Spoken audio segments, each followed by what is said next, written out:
Attention, please. 10, 9, 8, 7, 6, 5, 4, 3, 2, 1. Welcome.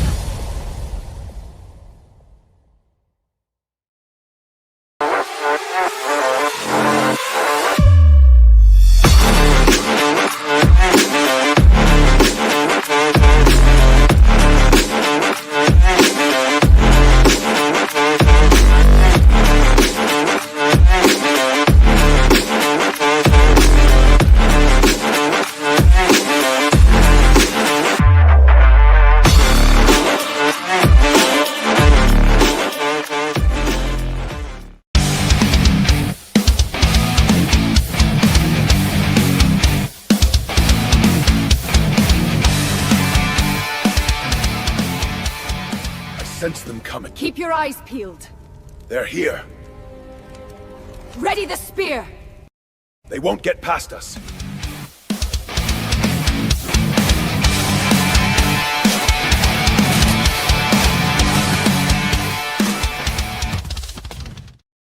What is up, everybody? It is Wednesday, the DNA show. Yeah, look at that.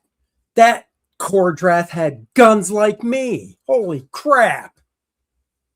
Yep, he was carrying a 9mm in his pocket. Yeah. That is right. That's what the ladies think I'm carrying. I'm like, oh no. No, it's a 22. That's a peep. Trust him. It's a 22. A Derringer, mind you. That's the man meat that makes the babies.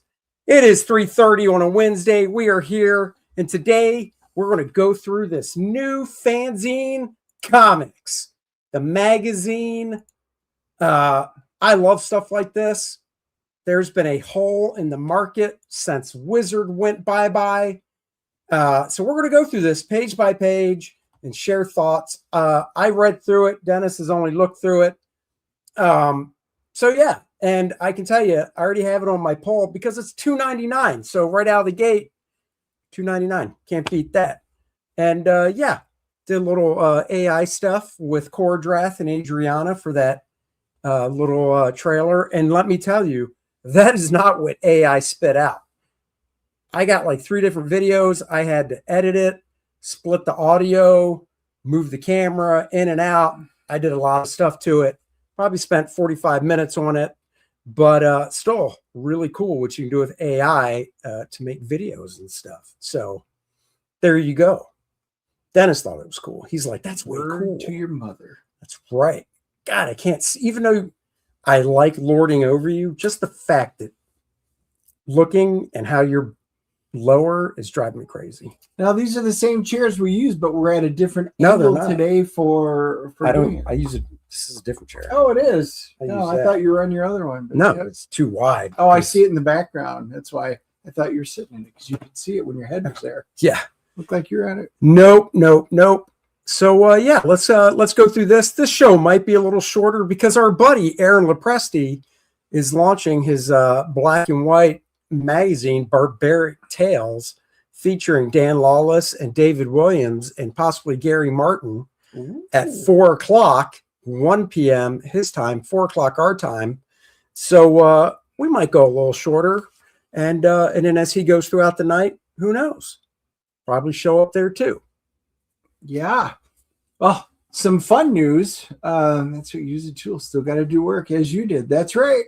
Oh yeah, no, so the funny thing is with that trailer, something fell. With that trailer, it originally spit it out in portrait format like this, not like this. And Kordrath and Adriana in that scene where they were back to back, those were full figures originally. And then I asked it to do another video of a close-up of Kordrath turning and saying his line to Adriana. So yeah, I did some stuff. Another thing too is I use Gemini, and I actually pay for it on the monthly basis. And that's what I forgot to tell you too is I can do 4 a day. Oh, yeah. If I want more than 4 a day, I got to bump up to a different, I guess, monthly price thing. So yeah, so I can do 4 videos a day, and they're all like 10 seconds long, 8 to 10 seconds long. So there you go. But let's I was gonna say I did get one really cool thing. Yesterday was a busy day. I don't know if I'll just show a little bit, but go ahead. What is that?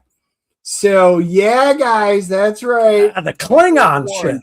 Motion picture version. Wants to hear I've got here. So yeah, my 1/350th scale Enterprise arrived, the motion picture Enterprise. And I know there were some people were having some problems with it, and pretty happy to say mine turned out fantastic. The light, so I did a pretty cool video with the stand. This is solid. It is die cast, very much like the other one. So I made a YouTube video. I'll probably just pop the link in there, but if you guys are a fan of Star Trek, you can go in and really check out the detail. I did set it up next to my TOS Enterprise. They're same scale and everything. And man, it just turned out absolutely fantastic. Look at that.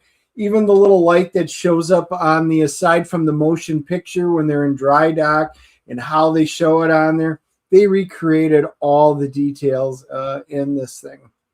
So very cool. I set it up and I did a video, and then even later on I wound up doing a cool special effect with it because oh yeah, there it is. Is that a black light? It is. I've got black lights. Aren't you embarrassed showing your stains on the back there? Well, your spittle stains. I didn't show the ceiling, so we're fine.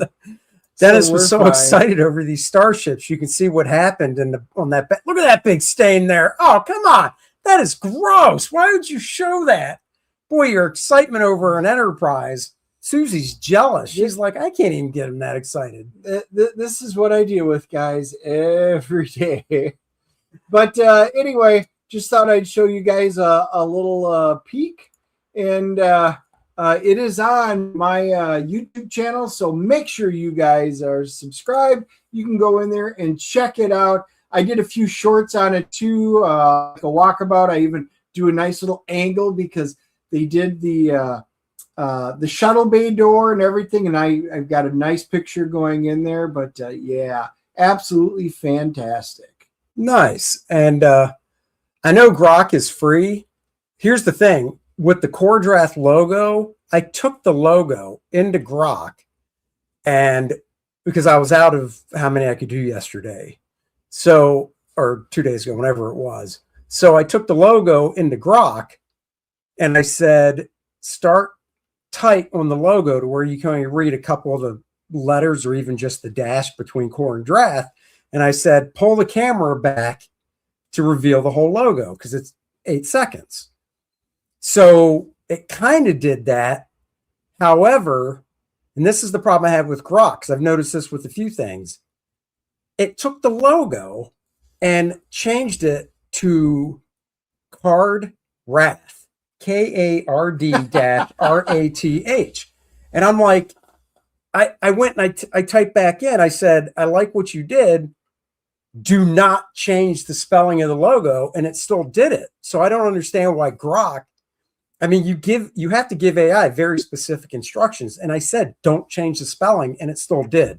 So I know what you're saying, and I will try Grok with the reference that I uploaded, because the reference I uploaded were, I don't actually know if I ever showed these. So you know what? Since we're doing stuff like this and we got some time, I'll show this.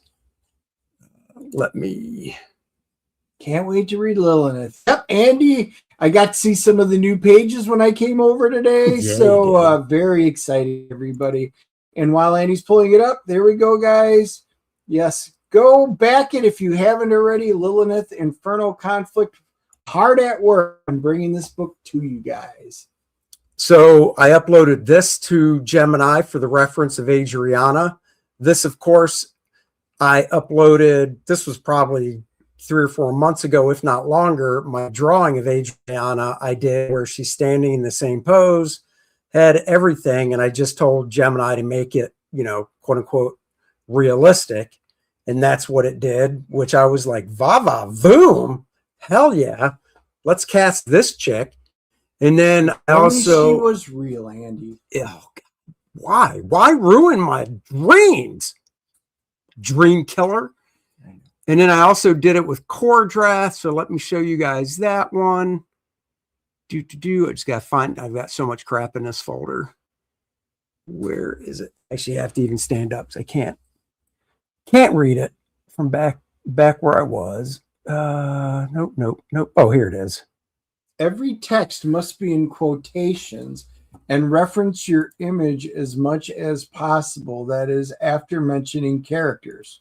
Oh, okay. Well, then I will do that. I will try with Grok. Can't hurt. And then there's Cordrath, and that's off the drawing I did as well. It's the exact same pose. If you got the artist edition of the Reckoning, you could see it. The weapons, everything's in the same position, just like the drawing. Kept the same proportions I did and everything. So I uploaded this as well, and yeah. But I will definitely. I'll try Grok. I got no problem with it. But yeah.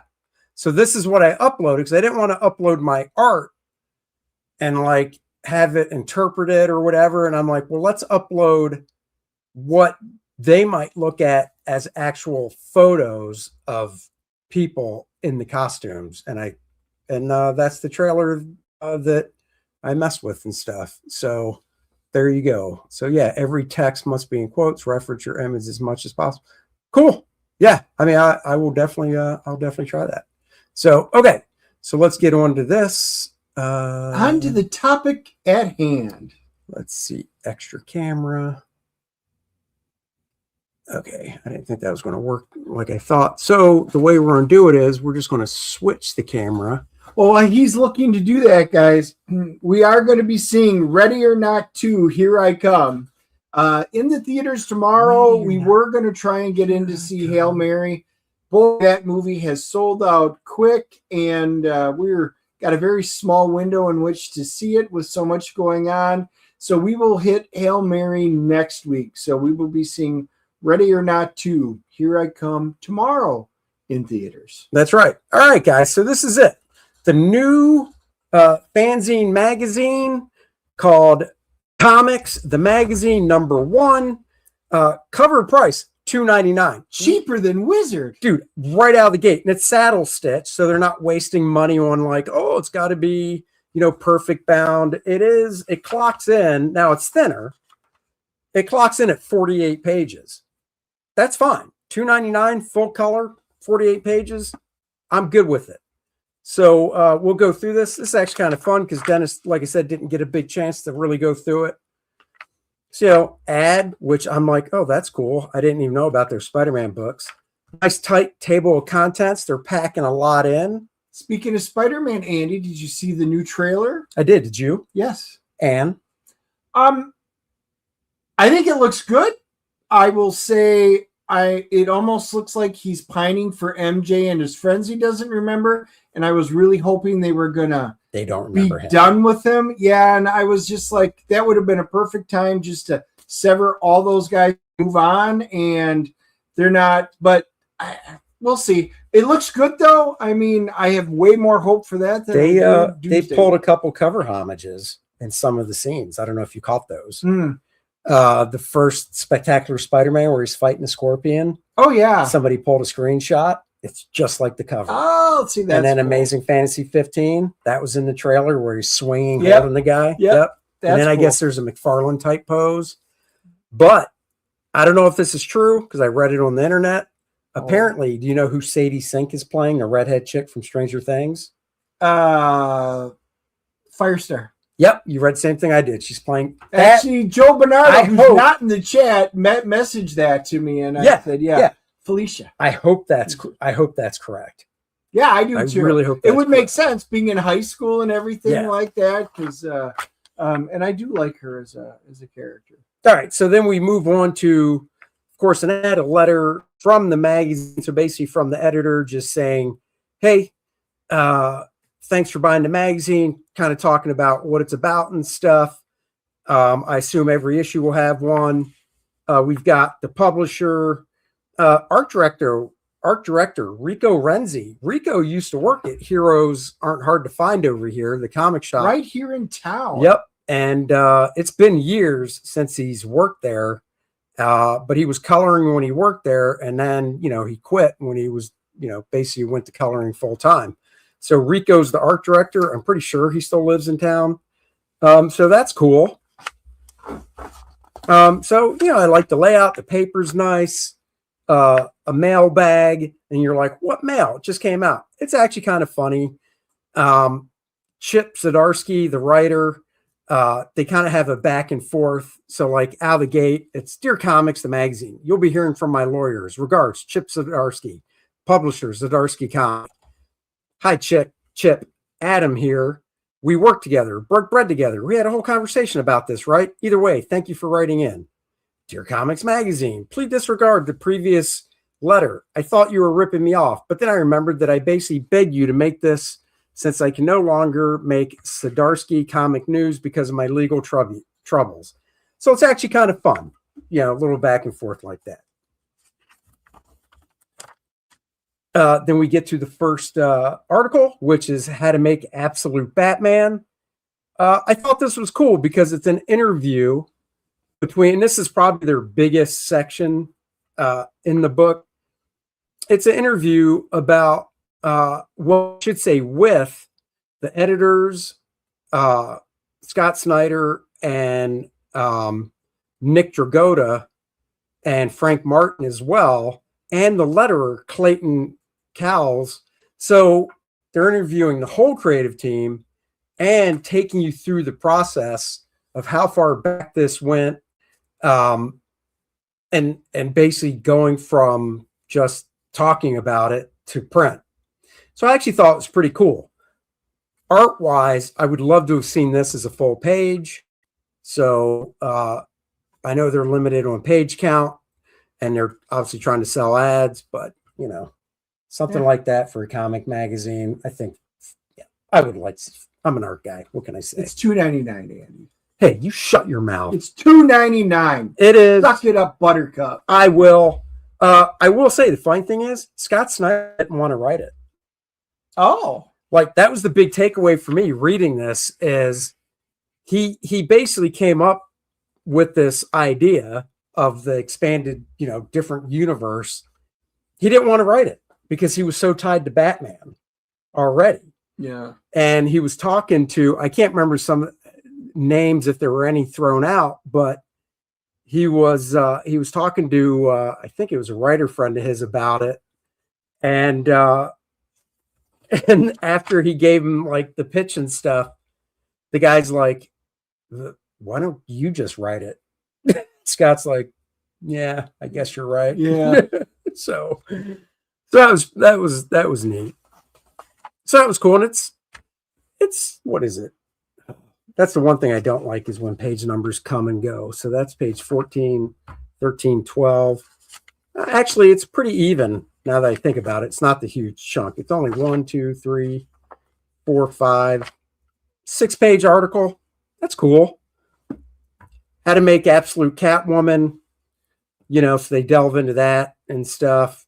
Okay, that's fine. They give it 1 page, which I was, even when I got to it, I'm like, I don't even know much about her. I kind of hope they don't, devote a lot of space to it. Batman is one thing because that is a hot seller, very popular. If you own first prints of them, they're going for a nice penny and stuff, which we can't say about too many of today's current new books. But, Absolute Batman's been a hit. So kudos for DC for finding something good.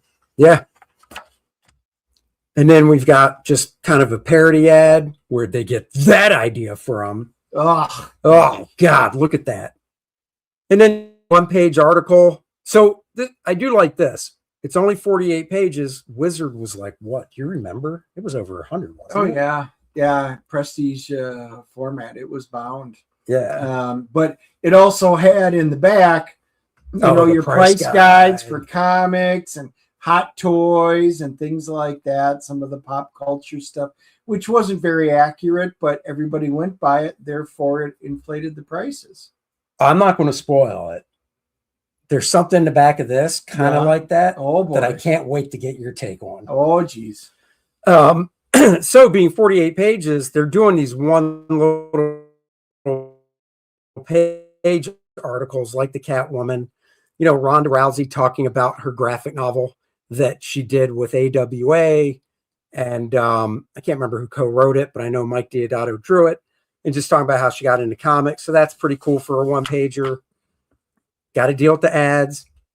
And then just, another one-pager talking about Rick Veitch had a Swamp Thing story that DC wouldn't publish back in like 87. As long as they don't have too And it's many coming ads, they back, need enough ads to make a little money. So they got to. Since they're only charging $2.99. Yeah.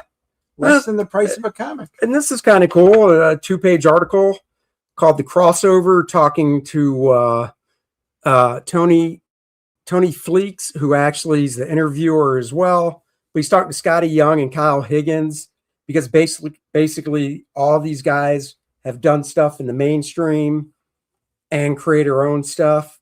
And they're just kind of talking about the differences between doing the two. It's kind of neat, kind of cool. Learned a few things. 2-page interview with a creator named Dave Baker. So, I think they're doing a pretty good job with stuff. Some more just, fun comic strips. Actually show the comic strip. Oh yeah, that's right. So yeah, just a one-off comic strip here. Not an ad, just 4 different comic strips. It's kind of cool. But I did discover stuff new because, not a big fan of ads, but there's a new website called Comics Previews right here. I did go to it. Problem is, there's not much on the site yet. Don't miss the next big thing in comics. Discover new comics. See preview. Find your comic shop. Coming soon. Build your pull list. Follow creators. Now go to getcomicpreviews.com and you'll see what I mean. There's not a lot going on there yet. So I don't know. I'm kind of torn. Like, should you run an ad when you don't have a lot of content on it? It's this one. They did the website wrong. Because notice it's the same icon, but but what's the actual web address? Comic Previews. And here which should be much simpler. Right. And here it's at Get Comic Previews.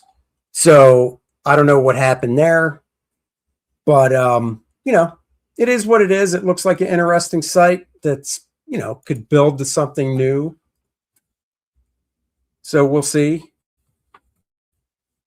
You know what? I'm going to sign up for it just to see what it is. I will join the wait list live. Oh, so there's a wait list and stuff. Thanks for keeping an eye on your inbox for updates. There we go. Your inbox is like, it went to spam. Yep. It went to spam. It will go to spam. spam. It went to spam. So Red Impulse, but this is good. We kind of use League of Geeks. Yeah. For the stuff. Oh, Lenore, that was click on something today. What's it do after you click on it? Are there like preview pages or anything, or is it just description, sale date, which is today. Yeah. The UPC, the distributor is Lunar.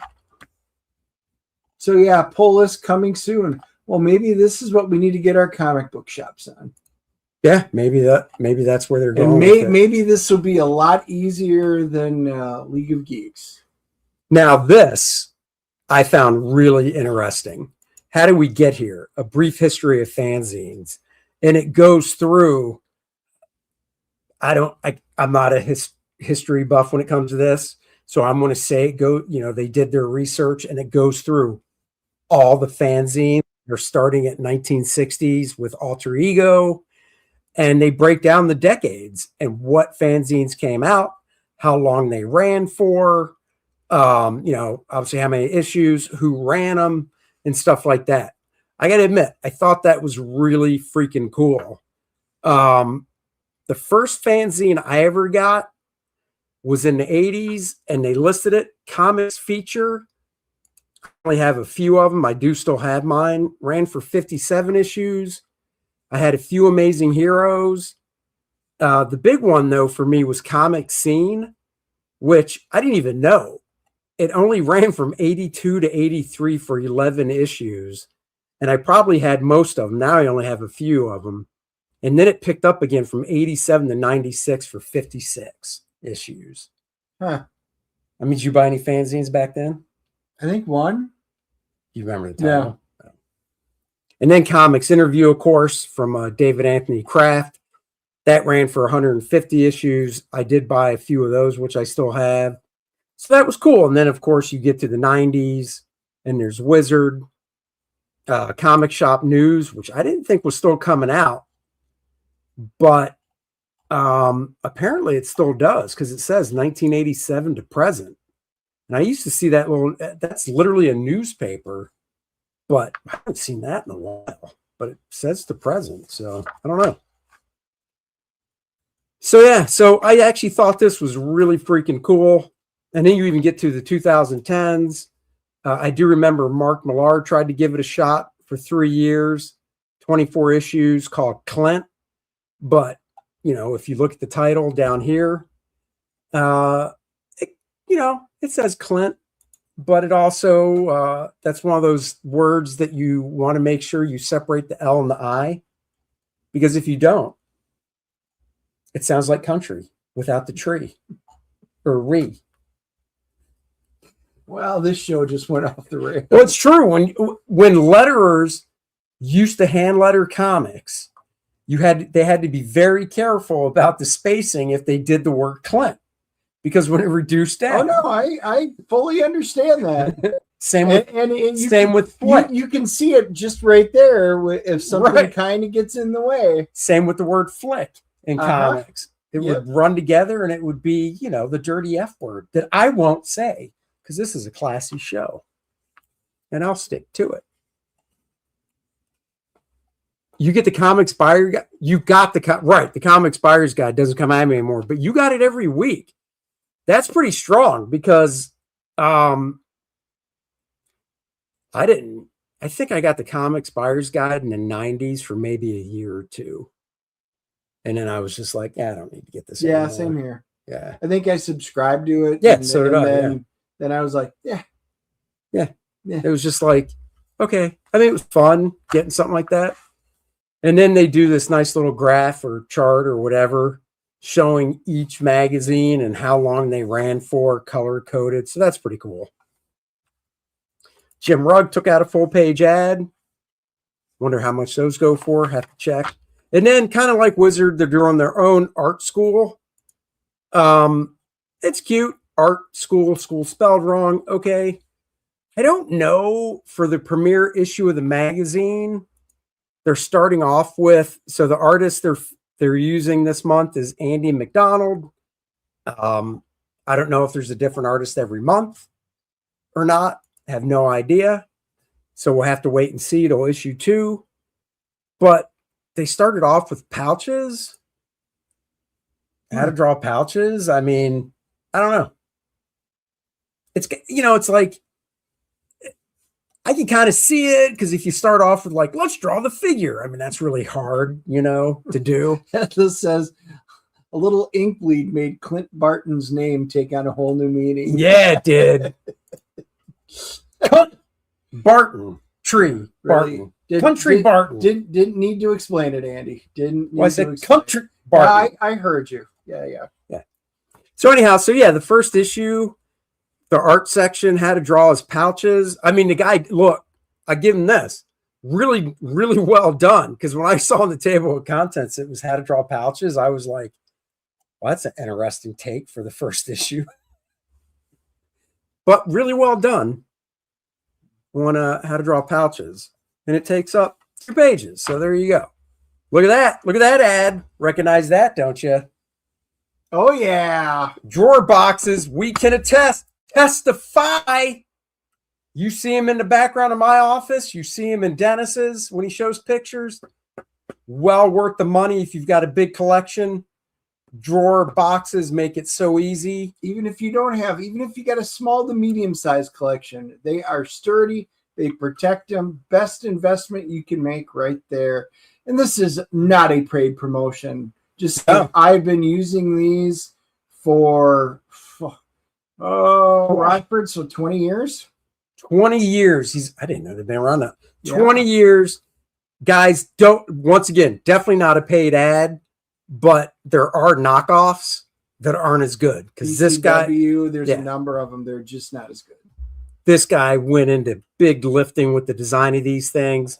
And like Dennis said, let's say you've only got 4 boxes. Well, stacking them takes up less space, and then you don't have to unstack them to look at them, which is something I had to do when my comics were in a closet. So definitely worth it. Then they do their top picks, kind of like Wizard did. So have you heard, this is through Image, have you heard of Tigress Island? It came out last week. No, I didn't even see it. No, I didn't It must either. have sold out before I got there because I didn't get there right when it opened, and it definitely wasn't on my pull list. Yeah, so I didn't see it either. It's written by Patrick Kinlan, and then artist is EPHK. Don't really know how to pronounce that. Epic. It's epic. Oh, yeah. Okay, yeah. Yeah. So there you go. You're not very good at the license plates on cars either. So I'm not. When they're, yeah, I can tell. I'm not.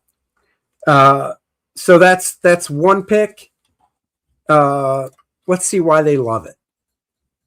The reason we love Tigress Island is the same reason why we like Patrick Kidlin and artist epic solo books like Gehenna and Harpy. They're made to be experienced as comic books first and foremost. If not entirely, the reader always gets the impression that the comic book medium and its endless unique potential is what drives the creation of their story, and neither creator is known for holding back punches to see them unite in this story of actresses down on their luck in Hong Kong circa 1987 is exciting in and of itself. The first issue doesn't disappoint. Take it from a lifelong Image Comics reader. The best books are the ones you have a genuine concern. You will get arrested for reading. This one is no different. Okay. I mean, Is there an advert for X-ray glasses? Not yet. But check it. Those are great. There's a Wizard podcast you can listen to. Revisit every issue from the 90s. Wow. Right? Wow. Don't know if I want to do that. And then we make bad ads, but our comic store POS is real good. I'm Django. I'm Jeff. We're very serious about helping your store save time and money. Visit our internet website to learn more about our web-based point of sale for comic and game stores. Oh. What about this one? Did you see this one? This one comes out. Oh, it's not out yet. March 25th. They also recommend Feral. It's biased because, one of the contributors to the magazine, Tony Fleeks, is the writer. So there you go. So at least he says it's biased. There you go. It is with the G.I. Joe ad look or cover. Yeah. It's a homage to Joe. Yo, Joe. And then they got some more picks. You got Spider-Man 25, Batman #1, another biased pick, Deathstroke the Terminator. So, kind of like Wizard. It's good they do that. Invincible Battle B7 came out today. I got it. Great series.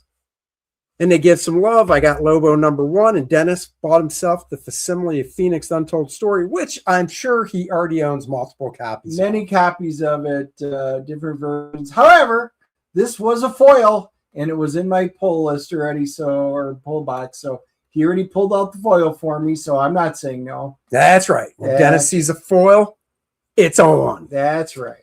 It is on. Graham Cracker Comics. That's a good store. I've been to the Chicago one in the Loop. They got many. I didn't know it's 4 locations. Holy shit. Yep. Madison, Wisconsin. Wow. Damn. Some more ads. So now we're getting to the back. So now you can, it's good that they have ads. You got to pay for the magazine. Some more. They even have classifieds. JP Roca wants to know. So, would you get issue 2 of this new magazine? That's what this boils down to. I put it on my pull list. It's $2.99. If you have a pull list at your comic shop, you're getting a discount. So I get a discount. Well, I get a professional discount. So yeah, he gets it for $3.49. No. I get it for a little over $2. That's what I get it for. So yeah, I'm getting issue 2. I love comics, the classifieds, no longer mint. This is what's adored by dozens. You should go to that website, just see what it shows. It's no longer mint.com. If you want to know the rates, you can scan the QR code. And then you got stuff like Wanted, creator-owned graphic novels. Are you a comic creator working on a horror sci-fi pulp graphic novel who wants to own all your IPs and looking for publishing opportunities that will get your books to comic shops via Lunar and Universal, as well as traditional bookstores via Simon & Schuster? If so, check out the submission guidelines and it's Source Point Press. I heard of them, actually. So what do we got here? What is it? It looks like fan art. Cover color art and tier. Oh, it looks like a colorist because look at the side. Bio. It says bio, right? Yeah. Bio design. Yeah. So it's for so no longer mint is for an actual creator that does coloring and design and stuff like that. So that's what it is. It's not selling comic books that are no longer mint. So it's kind of cool. Wanted curious people to eavesdrop on the Superfan podcast, where comic creators admit their non-comic fixations, featuring Rodney Barnes, Mark Guggenheim, Kelly Sue DeConnick, Matt Kent, Patrick McDonald. So basically, it's a podcast to listen to these guys talk about other fixations that aren't comics. That's, that's fun, cool. Look, here's one. White people rejoice. Invited bland meals. It doesn't have to be this way. Enter a whole new world of flavor with the power of seasonings and the Maillard reaction. You just have to take the first steps, and I know you're ready for it, champ. Find out more in one of my many cookbooks available at jarrettwrights.com. So there you go. Huh. And that's for white people. Apparently only for white people. It says it at the ad. That is so interesting. That is very interesting. I mean, you got to give them credit because it does kind of make me want to go to jarrettwrights.com. Mm-hmm. This is what I want to talk to you about. This is the Short Box, which is a website. They do auctions and stuff. This is their top 100 ranked, sponsored by CGC. And it is ranking the top 100. I don't know how they figure out the top 100, this order of CGC books. So for instance, number 1, X-Men number 1 for Marvel, 1991, a 9.8, $67. Now, this is, like I said, Shortbox is an auction site. So I'm assuming this is all stuff they auctioned and what the highest, and what they got for right? Because that's Jim Lee's number 1 with 8 point whatever million copies that are still out there, and they still got $67 for a 9.8.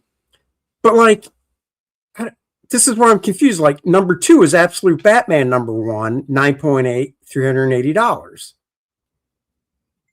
Like, I don't understand how they're doing the ranking. You know what I mean? Yeah, I have no idea. And it doesn't say anything. No, I'm assuming this black is meant to be that way. What does that say?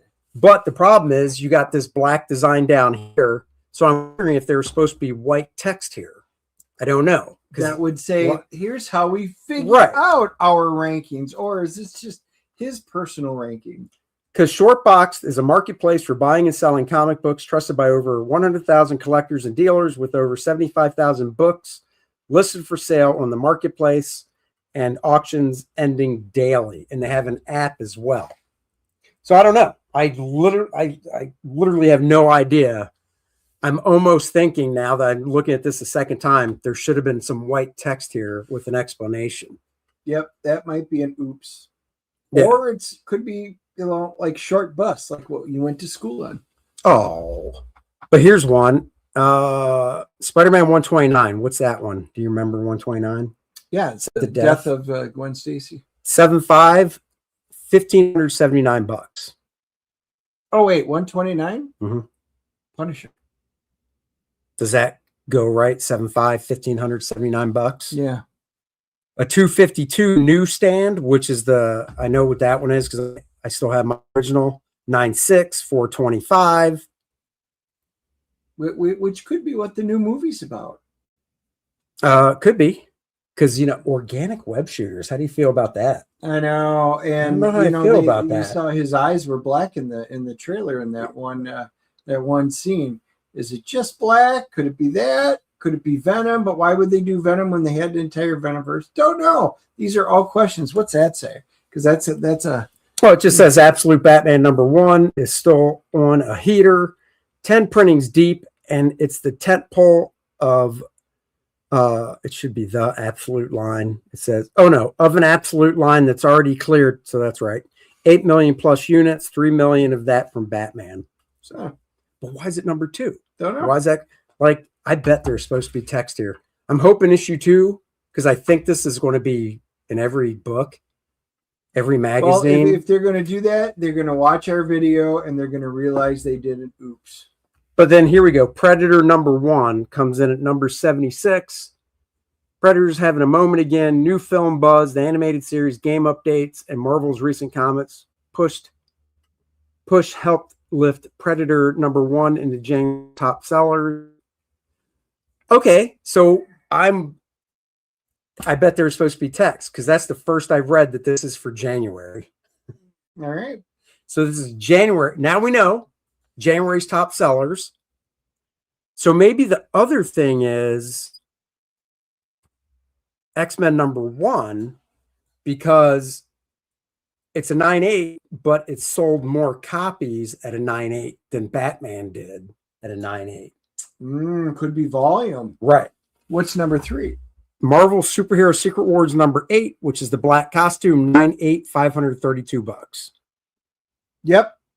And again, that well, no, this came out before the trailer.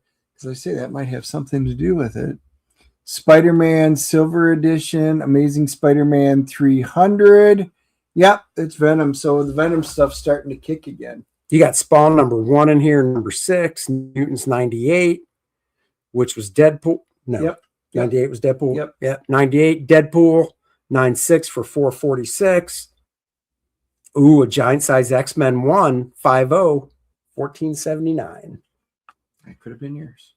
Would you say that was about a 5.0, the one we looked at? Yeah, that was probably in the ballpark of it. Oh, well. And then we do the top 10 list. Now, this I'm curious about because it doesn't say, well, let's read through it again. Maybe it did. Pull box power rankings. So I guess I don't know. Top 10 titles. Absolute Batman, Amazing Spider-Man, Batman, Ultimate Spider-Man, Ultimate Endgame, Absolute Wonder Woman, Absolute Superman, Absolute Martian Manhunter, Absolute Flash, Ultimate Wolverine. So one thing you don't normally see in a top 10 is DC kicking Marvel's ass. Well, you have in the last year. They have in the last year. Their monthly figures. Marvel really sucks right now. So, and then publishers. Now, this is funny. Top 10 publishers. Marvel's first. And then DC. Image. Well, maybe it's because now we don't know how, but as the number of books, Marvel's still publishing more books than DC, although DC's individual titles were doing better. That's true. So then you got IDW, Dynamite, Boom, Titan, Keen Spot, which even surprises me on this list because they barely put anything out. Dark Horse, Mad Cave. I do like this. What do you think of the polls? Write in, Comics the Magazine. Let us know what you think of the standings. All right, guys, cover artists. So they do cover and interior. I don't think Wizard JP did says these rankings suck. Yeah. And then before he said these rankings suck.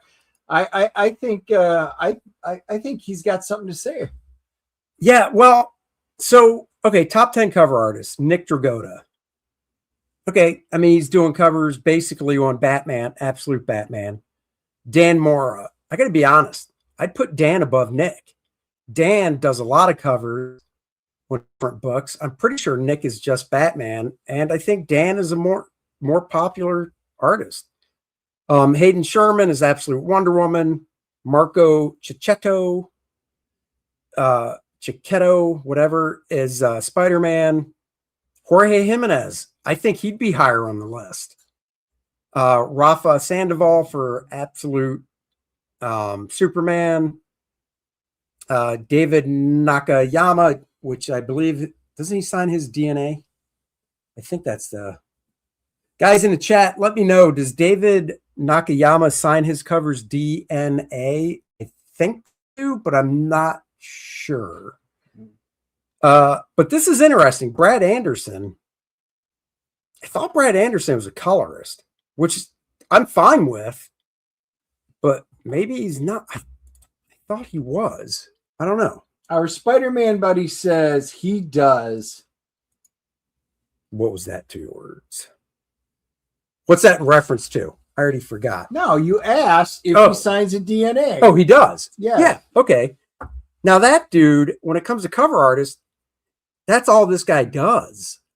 And I mean, lots of different books. I'd almost think he'd be up higher. That's why I'm really curious. Okay, here we go. Pullbox Power Rankings are based on pre-order and subscription data from over 60,000 consumers across more than 500 comic shops. This ranking is compiled from single-issue comic sales data gathered by Prana Direct Market Solutions using point-of-sale information provided through the Managed Comics and Comic Shop Assistant POS systems. So that's how they do it. So they're going off the sales. Yep. So yeah, Absolute Batman's a sales monster. Yep. So it's POS. Makes sense. I really wish they would rename that. Right. Because I know it's point of sale, but I believe if you ask what most people on the street what POS stands for, they're not going to say point of sale. Nope. They're going to say Andy. It might be SOS, site of sale. Oh boy. Yeah. So that's how. So, but hey, look, classic John Romita Jr. made the cut at number 10. So interior.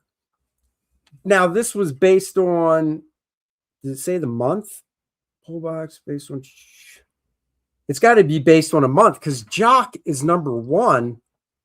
The last thing Jock had come out that I recall is the Absolute Batman that introduced the Joker.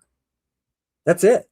So whatever month that came out, January, I think, or no, February. It was February. Must be when this was tabulated, because Jock doesn't, and that was a big seller. I mean, that thing, it was the introduction of the Joker and Absolute Batman. Yeah. So yeah, they probably just need to put that down there based on the month of or sales during. Because you got Terry Dodson, and this is a colorist. So Jordy, well, she's a colorist, so she's on here. Whatever book that, but see, that's changed to me because whatever book, well, she works on multiple because she's a colorist, so it's not just one book. Yeah, but that thing, it's an interior artist.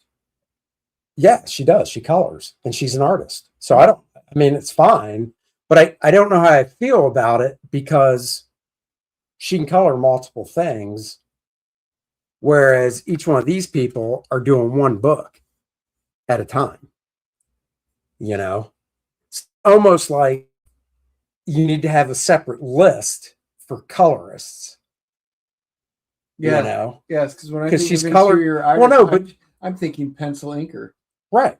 Yeah. Right. And all these guys, except for John Romita Jr., I believe, every one of these artists pencil and ink their own work, except for Terry. Wife thinks him. And John, I believe it's still Scott Hanna. So, which is fine. But I think a colorist, if you're going to put colorists down, I think they need to have a separate list. And then you got writers, of course. Denise Camp, no offense, I've never heard of you. But then Scott Snyder. So you're telling me whatever book this guy did in that month outsold Absolute Batman if it's going by sales? I can't imagine. I can't imagine either. Does anybody know what Dennis, you spell your name that way, Camp wrote? Joshua Williamson, Joe Kelly, Robert Kirkman, kind of surprises me he's down that low. Jed McKay, Mark Wade, Matt Fraction, Kelly Thompson, Al Ewing. So I don't know. I'm a little kind of confused by some of this. And this is why, like I said, it's on my pull list. So I will get issue 2. You know, like most comics, I'll probably be in on this for at least 4 issues. And then I'll decide if I want to keep going with it. The next big thing, what is this? There's always something new in comics. Oh, this is kind of cool. This is basically an interview with an up-and-comer artist.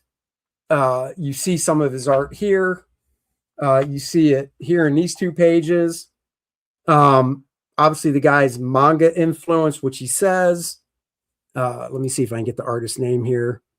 So, go Longest Cosplay says he's been writing Absolute Martian. Oh, okay, that's it. So I was going to say he's also involved in the Ultimates, and then Martian Man. Okay. And so yeah, those were a couple of big books. But once again, I can't imagine if this is for the month that Absolute Batman the Joker issue came out. You've got the cover artist, you've got the interior artist, but the writer is in second place. So Martian Manhunter sold better. I don't know. It's weird to me. I don't get it. So the next big thing is an interview with an up-and-comer named Drew Rendy. I actually did go to his Instagram and gave him a follow. He does a book called, I'll probably pronounce it wrong, but it's Limerence. You think that's how that's pronounced? Can't see it. You see it? Limerence. Yeah. He does a book called Limerence.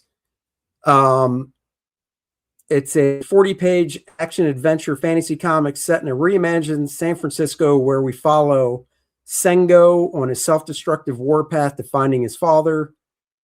It's $10. I think he did I did read the interview, but this was like a week ago. I think he did crowdfund it. It's a good interview. One of the things I wish, because I assume this is his first work, he's doing everything on paper, which kudos, hat tip. He's not doing stuff digitally, so that's cool. I'd like to know more about his background, which there's not a ton in here. Like even, I don't know how old the guy is or whatnot. But it's cool looking. I know it's a little hard to see. This is some of the interior art from it. He's obviously doing the lettering digital, which is fine. So that's kind of cool. And then last but not least, and I'm glad we did this because I wanted to talk to you about this. Wham! A new way to display your collection has arrived. They have these little tabletop spinner racks. Oh. That I was looking at. Like, that could work good for a convention. So you know what we're going to do? We're going to end it. So this is the review of the magazine. I'm going to go to the website and show you them. Then you got the Halberstam collection. It's intriguing because you don't know what it is. So it kind of makes you want to go to the site. And then here's a checklist and stuff that they have as well. Do you know what a pull box is? Ask your store. We do. Now read comics, the magazine, the order form, enticed about the comic books. So basically this checklist is everything they discussed in this first issue. So if you're interested, you can check it off, show your store. Let's go to that Wham, because I saved this too, because I really am curious what you're going to think of this stuff. So let's switch the camera back. Yeah, I got it. Let's see. Switch the old camera back because I know you're dying to see our smiling mugs. Hello. All right.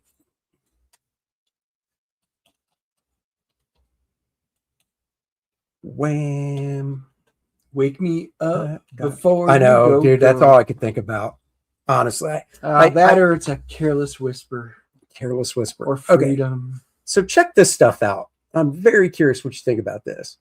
Let's see. Products. We'll do independent sellers. So they've got their sign system. They've got all this stuff. Now they have these, which are kind of cool. This is their stand collection. And these are collapsible. And they come in different sizes, bunch of different colors. Just click through. I think this gets larger. There you go. Can I click through these photos? No, I scroll. Oh, Dog Man. So you see how it is. They have 1 tier and 2 tier. And then they call it a system because right up here in front, you can customize what you want it to say. Or they have a price pack you can buy with different numbers. So you can put the price right there. Now, extra large fits like 11 by 17 stuff. Regular fits comic book size. And then they have, I thought they had a mini, which was for like trading cards, but that might be under something else. So I thought that was kind of neat. And you can see how they fit. So, you know, that's kind of cool. Let's go back. Oops. These are going to spill everywhere. Which Agent Cubs asking, do we have a comic haul from our last convention? We do not. We do not. I bought stuff. Dennis did not. He's really upsetting me. He's taking this whole downsizing thing a bit too far. So they got 2 type of spinner displays. Here's one. So that's what it looks like. They don't show a picture. I don't think. It looks like it comes apart for easy traveling because that's the big thing. Yeah, it doesn't look collapsible. If it's for your home, it's still kind of cool. You know, because I mean, that's a pretty thick book right there. And you can see they got, looks like you could probably fit 5 or so comics. Let's see if they show another picture. Oh, this is a spin one for like, I think this one's for like trading cards or something. I don't think that's for full-size comics. It's a spinner. Yeah, it is. It's for trading cards, is that one. But I mean, that's kind of cool for your home, you know, a different way in your house. But they have a different spin rack, which I thought was cool. But once again, I don't think it's collapsible, but so they've got 1 tier. God, let me make this smaller, see if I can. Wow, that's just making it bigger. That's what she said. What? Okay, I don't care. Little blue pill. So that's that. That's 1 spinner, but they have a 2 tier. And I was actually looking at this, trying to think, would that take up less space than that big rack that we have for our show? And then you can spin it, and there's price. You can put a price on the front of each one because you're looking at 1, 2, 3, 4, 5, 6, and it looks pretty deep as well. Is that a different type? Oh, nope. Damn it. Stop it. You mean in lieu of our existing rack, or because or addition to? Because I was going to say we hold ours holds way more books than that. Right. Well, no, this holds 6 total. 6 different covers is how you would look at it. Yes. But it is cool that it has the price thing that you can do. But is it something that in the 2 tiers, $90? So it's not cheap. But I don't know. I thought it was kind of cool. You know, it's for convention display. And then you can customize a sign to put on front of it. You know, however, going back to what we have,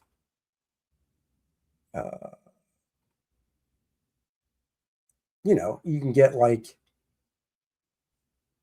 different text and stuff. So I don't know.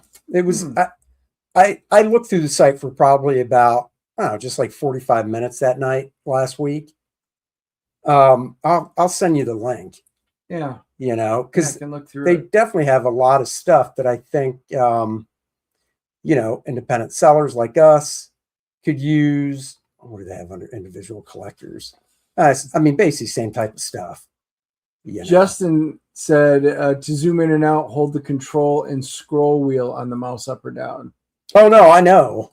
It just, yeah. And then I would never buy this, but you can get the Mark Waid headshot. I don't really know why. That's interesting. That is interesting. This is kind of cool. A mic holder. If only we had a mic that, you know. So he must have something to do with it because there's also the Mark Waid thing up there. But then you got the price things, which I thought was cool too. All different colors, different type of text. Could be the price is right. You've got these different sign displays. Oh, they're not. This isn't getting any bigger. Yeah. Which also, these hang off the front of the table. So yeah, so I'll send it to you, and you can look at it. And of course, what else will we not talk? We will talk about, before we sign off, Lilineth Infernal Conflict, guys. There it is. $32,500, 313 backers, 714 followers. If you're following it and you're watching this, guys, go back this book. Dennis saw more pages today. I'm getting 5 more pages from the colorist come this weekend. Maybe I'll share some of them and an update on social media and stuff, but it is still up there. Go grab it. Lilineth Infernal Conflict. What is it about? Lilineth spawns out of Kordrath, the Reckoning and the Awakening, where she made her first appearance, going back to the Abyss. It's kind of like a prequel. We learn about her past and how she came to be this badass warrior succubus that she is, and why she was chosen to go up to the Shattered Reach to deal with Kordrath and work with the Necronite. There's a battle in the Abyss, a war that she fought. You're going to want to catch this. We've got all the great covers. Take your pick or get the collector's box that gives you every cover, plus the black and white John Malin cover, only in the box. The Circia bookmark, only in the box as well. We've got the preview pages up you guys can check out. This book is coming together so nicely. And the retro edition, I think there's only 3 or 4 left, printed on newsprint, has its own cover that is only available on the retro edition, signed, numbered with a certificate of authenticity, and it is flat colored to give you that great feel.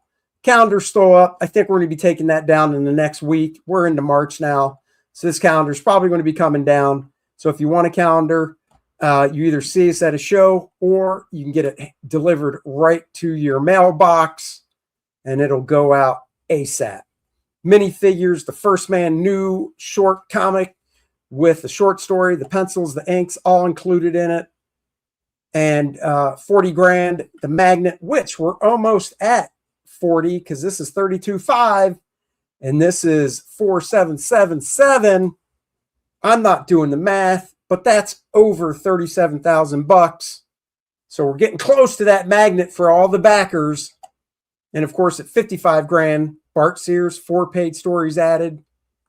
Guys, over here on Kickstarter, what's the difference? Well, this box includes the Billy Tucci cover, and you can get the Billy Tucci cover all by itself. So go check that out. 99 backers. Let's get to 100. Drop a pledge here. Go back the book, and then go over and back Aaron's Barbaric Adventures magazine. He will love you for it. Yep, they're live. In fact, let's see who he's got. I haven't EFAT somebody in a long time. Let's just check him out real quick. If you're watching, go tell Aaron that we are too. Oh, it's Dan. I guess I should. Let's see. Oh, you know what? You guys probably won't be able to hear it. Do you guys even hear that? Probably not. If not, that's okay. It's just Aaron talking. And, you know. But he's got Dan Lawless on this. Aaron and Dan are on. So anyway, guys, we're going to be signing off. Go hop on, chat with Aaron and Dan. Back their book. Looks great. Let's see if he pulls that up. And look at that great painting in the background Aaron has of the cover. A painted cover.